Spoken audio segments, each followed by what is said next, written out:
स्वागत है आपका पुनः। तो बच्चों, जैसे कि आपको जानकारी है कि ग्रामेटिकल पोर्शन के अंतर्गत जेरंड, इन्फिनेटिव और पार्टिसिपल्स। पार्टिसिपल किसे कहते हैं, जेरंड किसे कहते हैं, या जेरंड किस रूप में प्रयोग होता है, ये पिछले वीडियोज में जेरंड के विषय में, इन्फिनेटिव के विषय में मैंने पर्याप्त जानकारी आपको दे दी है। पार्टिसिपल का मतलब होता है कृदंत। और इसके लिए मैंने पहले कभी न कभी किसी वीडियो में आपसे चर्चा की है कि कृदंत किसे कहते हैं।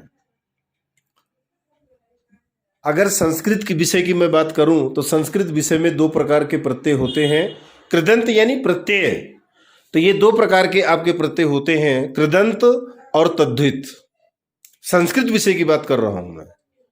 दो प्रकार के प्रत्यय आपको मिलेंगे, कृदंत प्रत्यय और तद्धित प्रत्यय। संज्ञा, सर्वनाम आदि शब्दों में जो प्रत्यय जुड़ते हैं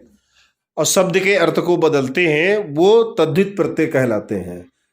तद्धितांत, तद्धित प्रत्यय। और जो क्रियाओं के अंत में, मतलब धातु के अंत में जुड़ने वाले, धातु यानी अब उसी को धातु, उसी को क्रिया आप कहते हैं। क्रिया किसे कहते हैं हमको मालूम है, जिस शब्द से किसी कार्य का करना या होना पाया जाए उसे क्रिया कहते हैं।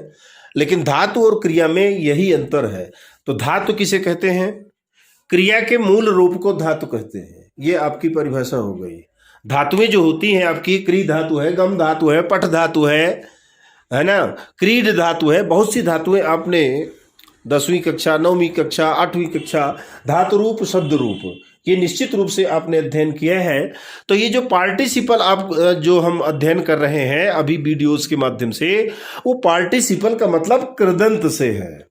अब वो कृदंत कौन से हैं, तो एक आपने पढ़ा प्रेजेंट पार्टिसिपल, मतलब वर्तमान कालिक कृदंत। प्रेजेंट पार्टिसिपल को क्या कहेंगे, वर्तमान कालिक कृदंत। अब वो वर्तमान कालिक कृदंत किस रूप में है,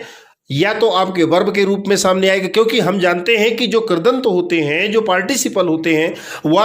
या तो ये वो वर्ब के रूप में उपस्थित होंगे, और या तो फिर वो एडजेक्टिव के रूप में उपस्थित होंगे। इसके अलावा तीसरा कोई उसका ऑप्शन नहीं है।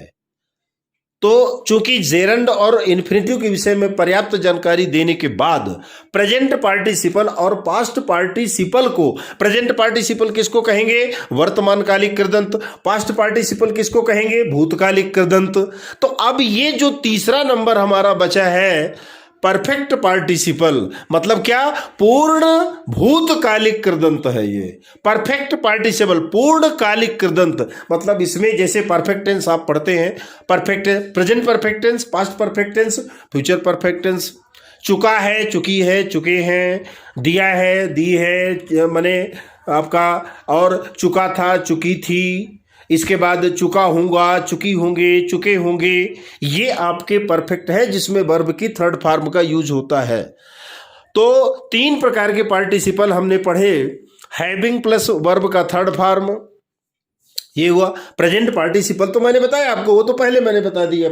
मैंने आपका प्रेजेंट पार्टिसिपल आपका, ठीक है। तो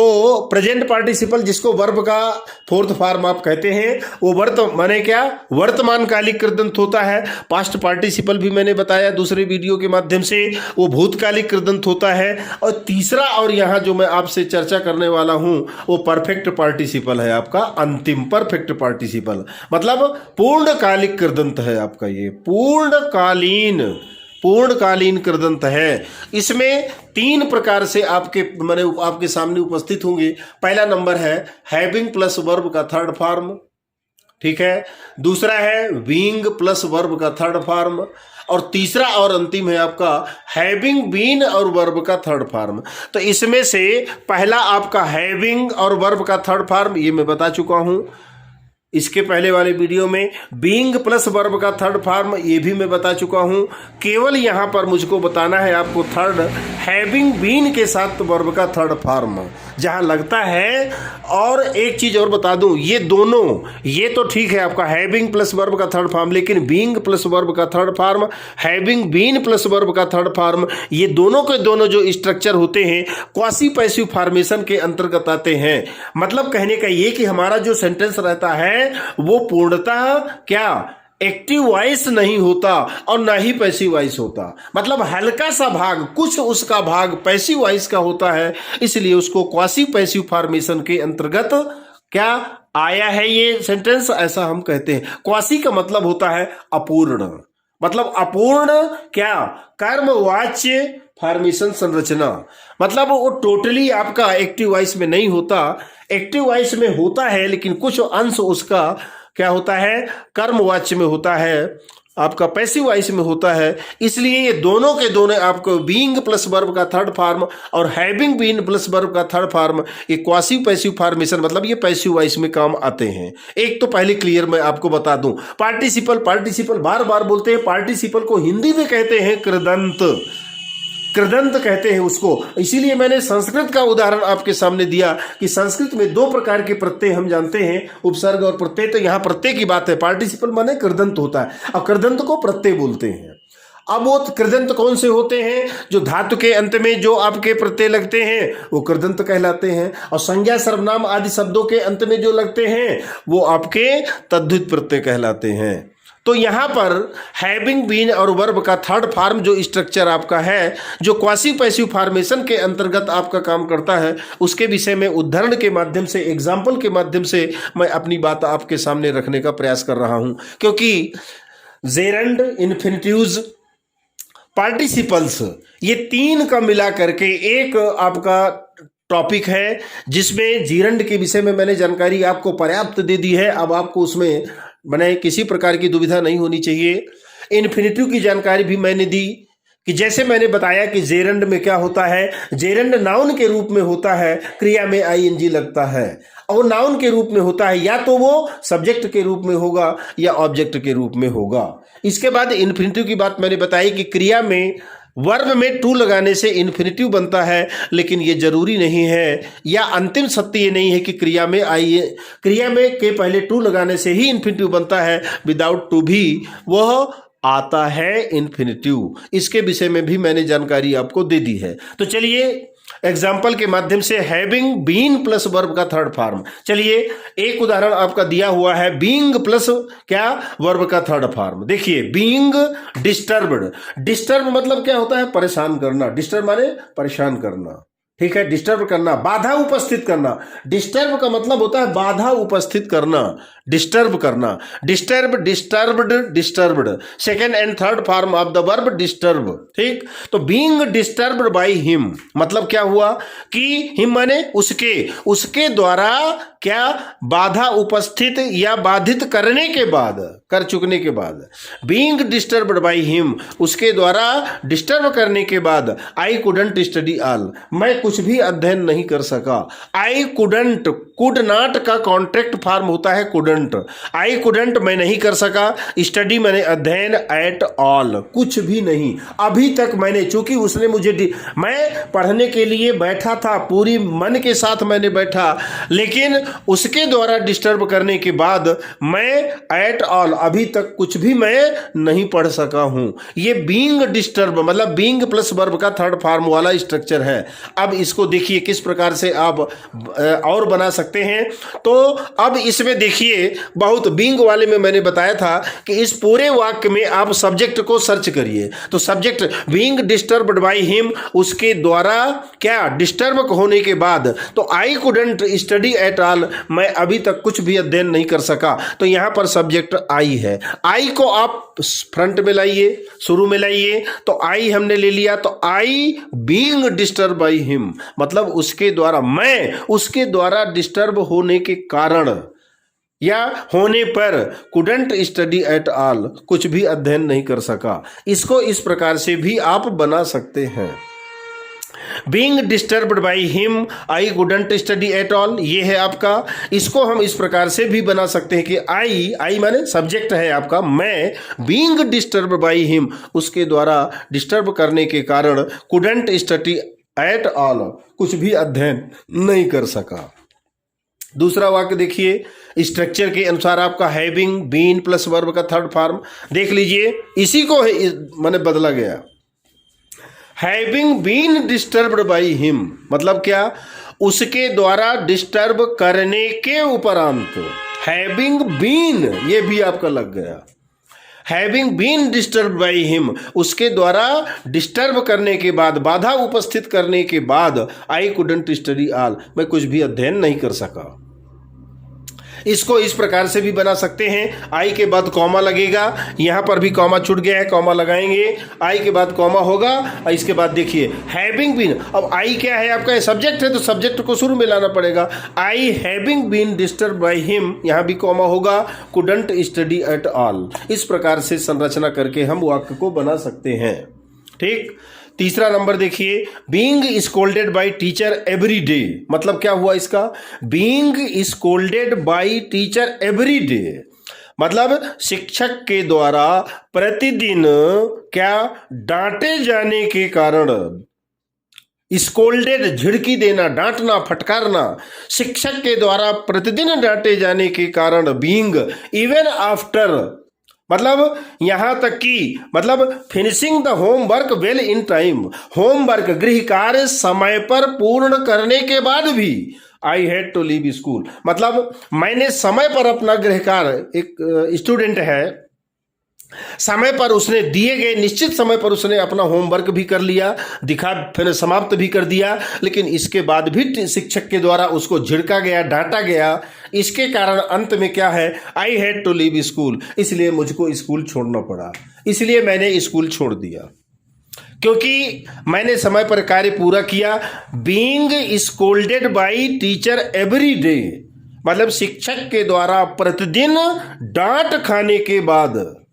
डांट खाने के कारण, इवन आफ्टर, यहां तक कि समय के पूर्व या समय पर मैंने अपना होमवर्क फिनिश कर लिया, कंप्लीट कर लिया अच्छी तरह से, इन टाइम, समय पर पूरा कर लिया, और दिखाने के बाद भी मुझे डांटा गया, स्कोल्डेड, झिड़का गया, इसके कारण I had to leave school, इसलिए मुझे स्कूल या विद्यालय छोड़ना पड़ा। नंबर 4 है, having been seen by me he started making excuses, having been seen by me, मतलब मेरे द्वारा भली प्रकार देख लेने के बाद, है ना, जब मैंने देखा कि वो कुछ गलत कर रहा है या कुछ इस प्रकार से गलत कार्य कर रहा, हैविंग बीन सीन बाई मी, माने मेरे द्वारा देखे जाने के बाद, ही स्टार्टेड, क्या कारण, ही स्टार्टेड मेकिंग एक्सक्यूज, इसलिए वो बहाने बनाने लगा, एक्सक्यूज माने बहाना, इसलिए वो बहाना बनाने लगा कि ऐसा नहीं वैसा नहीं, और एक्सक्यूज में चला गया। हैविंग बीन सीन बाई मी, मेरे द्वारा भली प्रकार से देखने के बाद, ही स्टार्टेड मेकिंग एक्सक्यूजेज, वो बहाने बनाने लगा, बहाना बनाना उसने शुरू कर दिया। Having been told not to touch my books, यह अच्छी प्रकार से बताने के बाद भी कि मेरी पुस्तकें आप टच मत करिए, हैविंग बीन टोल्ड, यह बताने के बाद, not to touch my books, मेरी पुस्तकों को टच मत करिए, how dare you do it, माने तुम कितने साहसी हो, डेयर, डेयर माने साहस, साहस करना, हिम्मत करना, हाउ डेयर यू, तुम कितने साहसी हो, डू इट, तुमने इसको किया, माने तुमने मेरी पुस्तकें क्यों माने टच कर ली, क्यों छुई तुमने, having been told not to touch my माने बुक्स, मेरे द्वारा, इसका मतलब भाव यह है कि भली प्रकार बता देने के बाद भी, हैविंग बीन टोल्ड, भली प्रकार से बता देने के बाद, not to touch my books, मेरी पुस्तकों को मत टच करो, how dare you do it, तुम कितने हिम्मती हो, कितना तुम्हारी हिम्मत है, कितना साहस है कि तुमने ऐसा किया। फिर अंतिम में है आपका, having been defeated by you, तुमसे डिफीटेड, हार चुकने के बाद, having been defeated by you,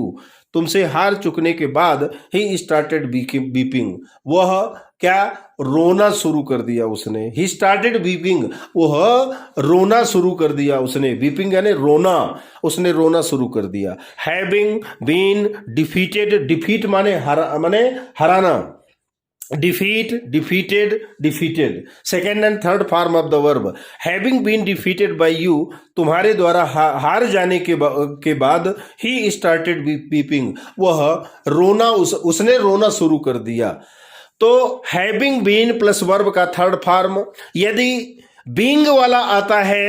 तो हम उसको किस प्रकार से हैविंग बीन में चेंज करेंगे, ये मैंने यहाँ पर बताने का प्रयास किया कि जैसे बीइंग वाला आपका वाक्य दिया था, being disturb by him I couldn't study all, इसको हम सीधा हैविंग बीन में चेंज कर दिए। देख लीजिए, having been disturbed by him,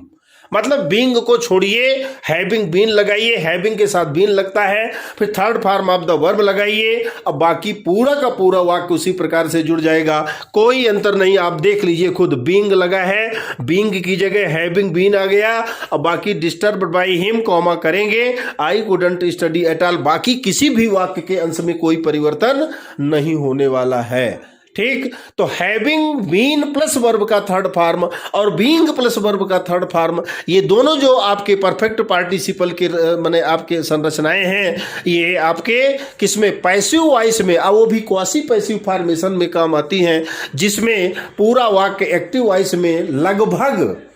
about कहूंगा उसको मैं, क्योंकि पूरा एक्टिव वॉइस का नहीं रहता है, लेकिन कुछ न कुछ अंश उसमें क्या रहता है, पैसिव वॉइस का रहता है, इसलिए हम उस वाक्य को क्वासी पैसिव फॉर्मेशन के अंतर्गत रखते हैं, है ना, अपूर्ण कर्मवाच्य का वाक्य रहता है आपका। तो यहाँ पर परफेक्ट पार्टिसिपल में तीन जो आपके स्ट्रक्चर थे, हैविंग प्लस वर्ब का third form, being plus verb का थर्ड फॉर्म और हैविंग बीन प्लस वर्ब का थर्ड फॉर्म, जो तीसरा वाला आपका बचा था हैविंग बीन प्लस वर्ब का थर्ड फॉर्म। तो किस प्रकार से बीइंग वाला वाक्य रहेगा, तो हैविंग बीन में बदलेंगे। कैसे हम सब्जेक्ट को शुरू में रख करके वाक्य को बनाएंगे, जैसा पहले में मैंने बताया कि बीइंग में दिया है, being disturbed by him I couldn't study at all, इसको हम ऐसा भी कर सकते हैं, यहाँ पर कॉमा कर लेंगे, कॉमा छूट गया है मुझसे, I being disturbed by him comma couldn't study at all, इसी को हम बीइंग वाले को having been disturbed by him comma I couldn't study all, इसको ऐसे भी बनाया जा सकता है, I comma having been disturbed by him couldn't study at all. तीसरा नंबर, being scolded by teacher every day even after finishing the homework well in time I had to leave school,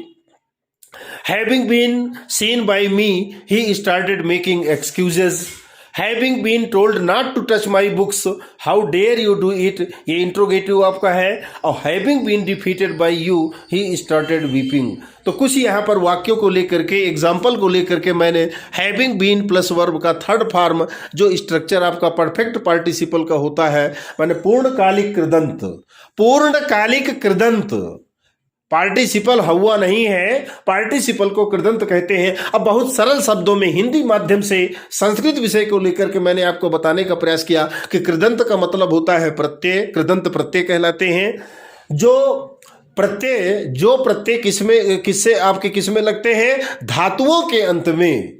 है ना, धातुओं के अंत में लगने वाले प्रत्यय को कृदंत प्रत्यय कहते हैं, और ऐसे प्रत्यय जो संज्ञा और सर्वनाम में लगते हैं वो तद्धित प्रत्यय कहलाते हैं। तो यहाँ पर परफेक्ट पार्टिसिपल के साथ ही जेरंड, इन्फिनिटिव और पार्टिसिपल्स, क्योंकि पार्टिसिपल तीन प्रकार के आपके होते हैं, प्रेजेंट पार्टिसिपल वर्तमानकालिक कृदंत,